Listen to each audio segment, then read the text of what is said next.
reading, but I'm sorry, I'm not Judi Dench, but hopefully this will be relaxing.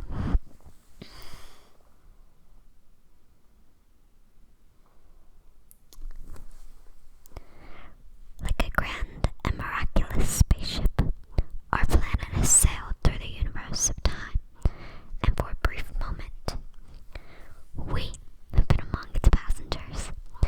But where are we going? And what kind of future will we discover there? Surprisingly, the answers lie in our past. Since the dawn of recorded history, we've been inventing the future one step at a time. So let's travel back in time together. I'll show you how our ancestors created the world we know today, and then it will be your turn to create the world of tomorrow.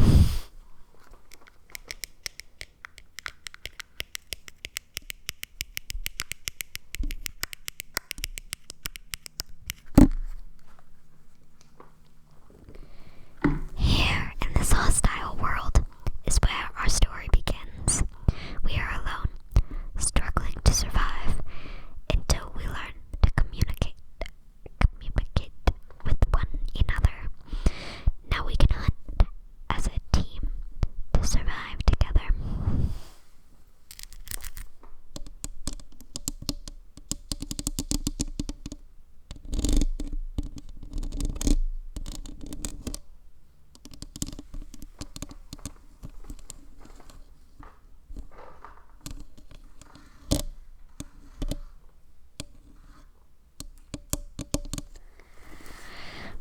It takes 15,000 years to come up with the next bright idea, recording our knowledge on cave walls. There was only one small problem.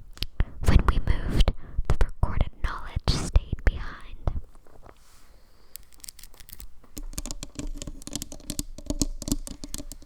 The recorded knowledge stayed behind.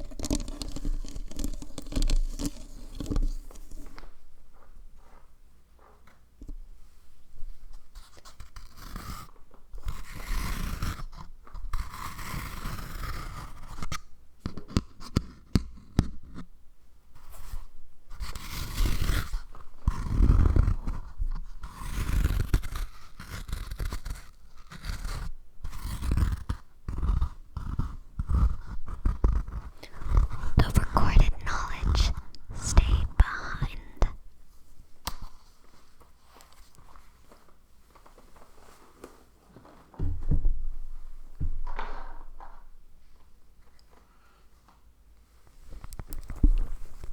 Now let's move ahead to ancient Egypt, because something is about to happen here that will change the future forever.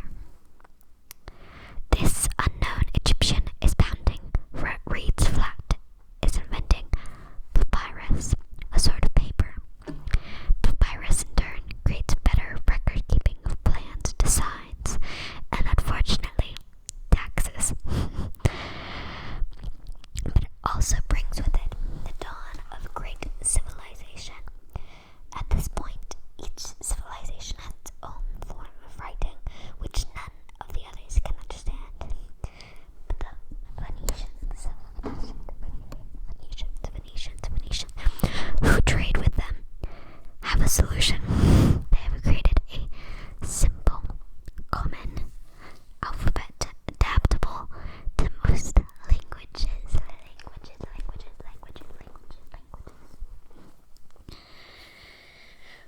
Remember how easy it was to learn your ABCs? Thank the Phoenicians. They invented them.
future in every field, and as the result is an incredible explosion of innovation that we call the Renaissance.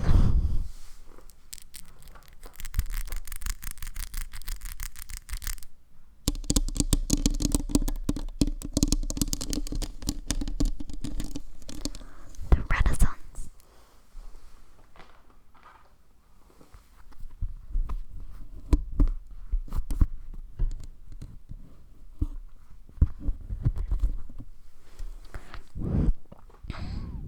Books, it seems, were just the beginning. Now, communication technology races headlong into the future, and soon, people all over the world are sharing life's most important moments faster than ever before. By now, we're communicating from anywhere on Earth. At a 1969,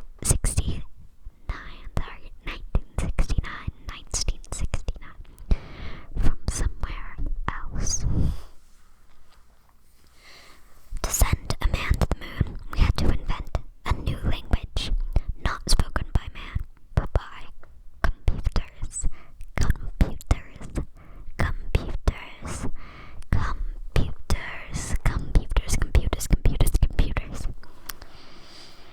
At first, very large, expensive computers, but we see the potential. Potential. Potential. Potential.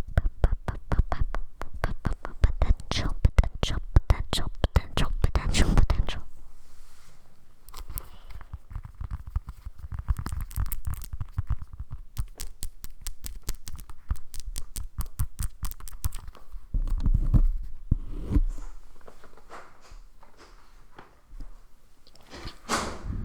What if everyone could have one of these amazing machines in their own house? There was just one problem. They're as big as a house. The solution comes in, of all places, a garage in California. Young people with a passion for shaping the future put the power of a computer in everyone's hand. Together, we form a super network that goes with billions of interactions, and once again, we stand on the brink of a new Renaissance. Renaissance.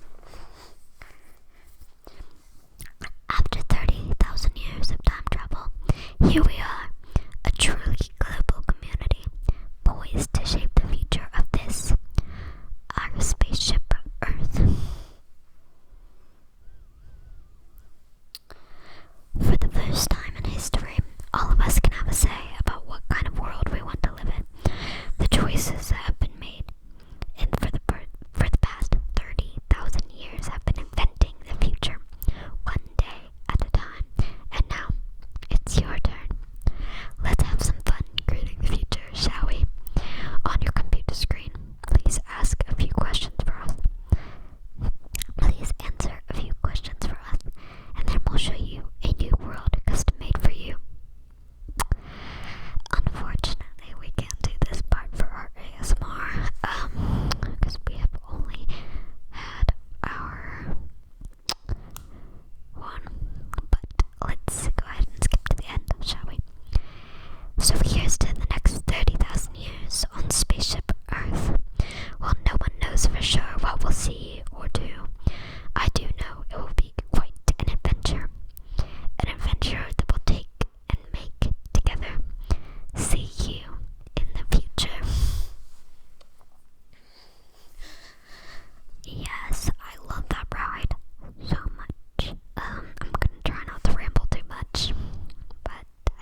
forces at work on the land. Humans have had out of all the forces of work on the land, humans have had one of the most profound effects. The need to produce food for the growing world led to the enormous use and sometimes overuse of the land.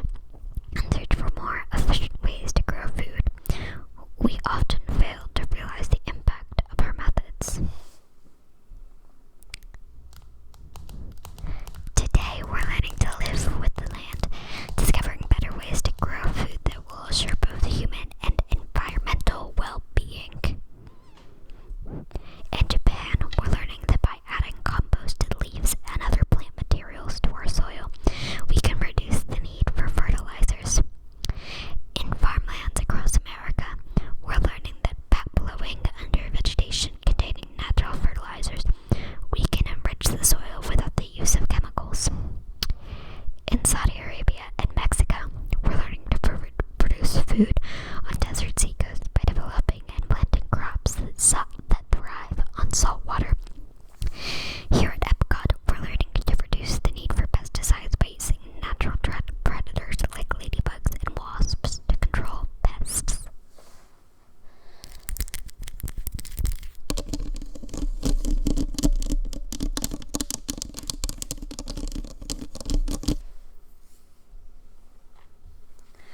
How will we meet tomorrow's growing need for food and production, yet still respect the needs of the land?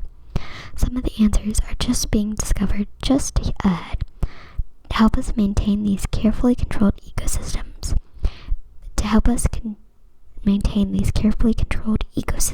And for your safety, please remain seated in your boat at all times. Welcome to our living laboratory, where scientists from Epcot and the U.S. Department of Agriculture are exploring innovative ways to produce bountiful harvest now and into the future. These tropics are home to many of the greatest diversity of plants on the planet.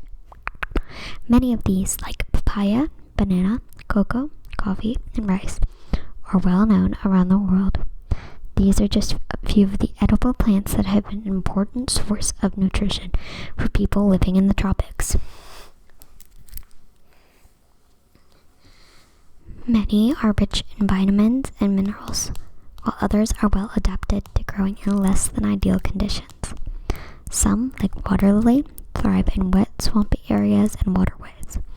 All parts of this plant, even if the flower petals are edible. The starchy root of the plant has been long used to make flour for baking.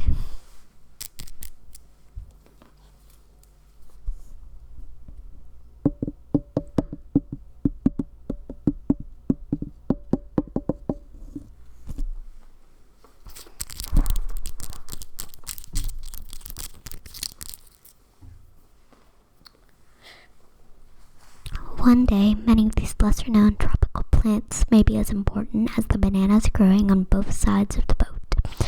More than 28 million tons of bananas are eaten annually, making it the most popular fruit in the world. When we mention farming, you probably don't think of fish, but fish farming, or aquaculture, accounts for nearly half of the seafood consumed globally. Bass and catfish, like the ones you see here, are two of the more popular crops raised by fish farmers. The sustainable system we're using here recycles the water in the tanks. As a result, we're able to save millions of gallons each year.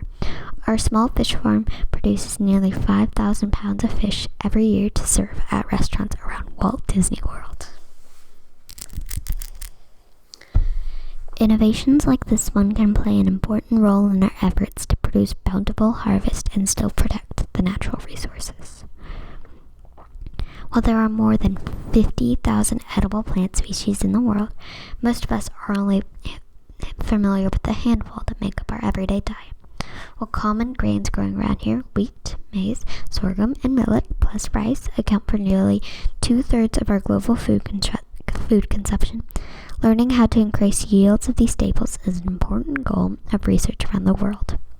These plants are definitely on their way up. Innovative growing techniques like these increase yield while more efficiently using resources like water, fertilizer, and pesticides. Another innovation at work here is our integrated pest management program. By populating our greenhouses with beneficial insects that prey on harmful pests like aphids and flies, we are significantly reducing our reliance on conventional pesticides.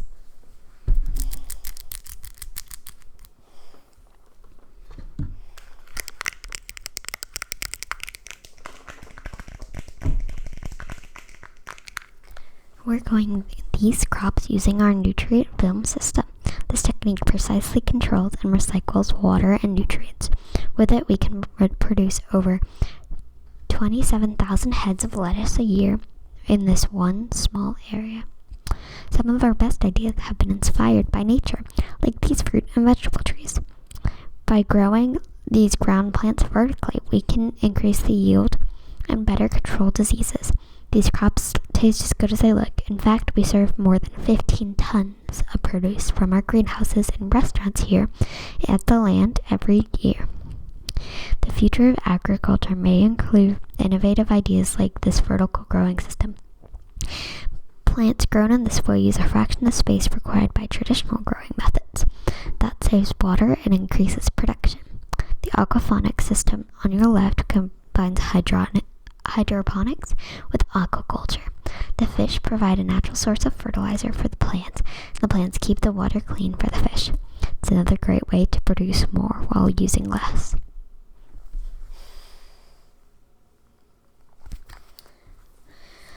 Epcot scientists are working with the U.S. Department of Agriculture on a number of innovative projects. The goal of these efforts is to produce higher yielding and better quality plants. These greenhouses represent just a fraction of the work being done worldwide to produce bountiful harvest of our growing population. Scientists, farmers, and gardeners are doing their part to improve the quantity and quality of foods that we all rely upon. Together, we can continue to find more ways to increase food production and protect our precious natural environment. Only then will we truly be living with the land. On behalf of Walt Disney World, we hope you've enjoyed your unique journey through our living laboratories. If you'd like to take a closer look, then check out the behind-the-scenes walking tour. It's a chance for the whole family to get up close and personal with the plants and growing technique of our laboratory. The behind-the-scenes tour is something that my family has always wanted to do. Hopefully we'll get to do it sometime soon. But now for our grand finale, the comedic section of this. Let's do this.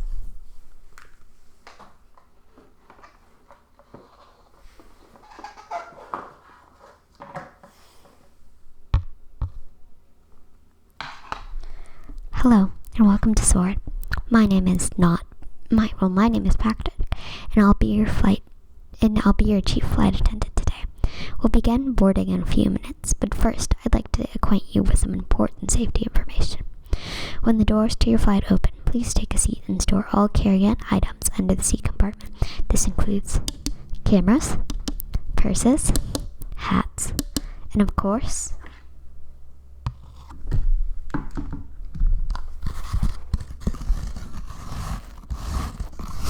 these little beauties. Next, fasten your seatbelts, inserting them from the buckle on your right. If smaller aviators don't measure up to the height indicator on the seat, just pull the belt through the loop in the center strap before buckling.